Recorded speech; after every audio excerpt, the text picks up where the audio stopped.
UPSC union public service commission drug inspector recruitment 2025 വിളിച്ചിരിക്കുകയാണ്. Experience ഒന്നും ആവശ്യമില്ല. നല്ലൊരു സാലറി പാക്കേജോട് കൂടിയുള്ളൊരു ഇന്ത്യൻ ഗവൺമെൻറ് ഒരു ജോലിയാണ് ഇതെന്ന് പറയുന്നത്. കൂടുതൽ വിശേഷങ്ങളിലേക്ക് കടക്കുന്നതിന് മുന്നായിട്ട് വെൽക്കം ടു മൈ ചാനൽ ഫാമ കിഡ് ബൈ അഞ്ജന. നമ്മൾ ഗൂഗിളിൽ UPSC എന്ന് സെർച്ച് ചെയ്ത് വരുമ്പോൾ അവരുടെ സൈറ്റ് ഓപ്പണായി വരും. UPSCയുടെ സൈറ്റിനകത്ത് വാട്സ് ന്യൂവിനകത്ത് അഡ്വർടൈസ്മെൻറ്റ് നമ്പർ 06/2025 ക്ലിക്ക് ചെയ്യുക. അതിനകത്ത് ലഭിക്കുന്ന PDF ഫോർമാറ്റിലുള്ളത് ഡൗൺലോഡ് ചെയ്യുമ്പോൾ പേജ് നമ്പർ 46 നമ്മളുടെ ഡ്രഗ് ഇൻസ്പെക്ടറിനെ കുറിച്ച് പറയുന്ന നോട്ടിഫിക്കേഷൻ വരുന്നത്. സീരിയൽ നമ്പർ 24 ഈ ഒരു നോട്ടിഫിക്കേഷൻ്റെ ഡീറ്റെയിൽസ് വരുന്നത്. 20 വാക്കൻസിയാണ് ഇവിടെ പറഞ്ഞിരിക്കുന്നത്. ഇവിടെ തന്നെ കൃത്യമായ റിസർവേഷൻ പൊസിഷൻസും എല്ലാം പറയുന്നുണ്ട്.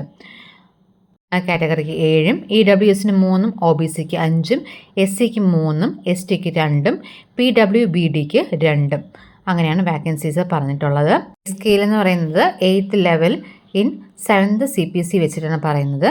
ഏജ് പറയുന്നത് 30 വയസ്സ് വരെയാണ് URനും EWSനുള്ളത്, 33 വയസ്സ് വരെ OBC, 35 വയസ്സ് വരെ SC ST കാറ്റഗറി ആൻഡ് PWBSന് BDSന് 40 വയസ്സ് വരെയുമാണ്.